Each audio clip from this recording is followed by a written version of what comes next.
Bakit mas mabigat ang alaala kesa sa bagay? Alam mo ba, sa utak natin, mas matagal mabura ang alaala kesa sa physical na bagay?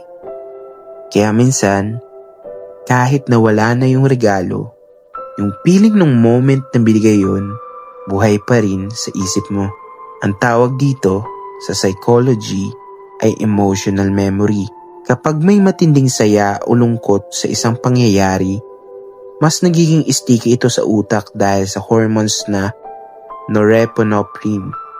Kaya kahit lumipas na yung taon, minsan bigla na lang babalik sa iyo yung amoy, tunog o eksena at mararamdaman mo ulit na parang kahapon lang.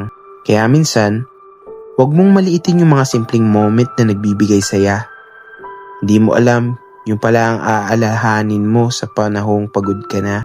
Sinasabi ko to para mas pahalagan mo yung mga sandali ngayon. Follow mo ako para mas marami ka pang matutunan na simpleng bagay pero pwedeng magbago ng pananaw mo sa buhay.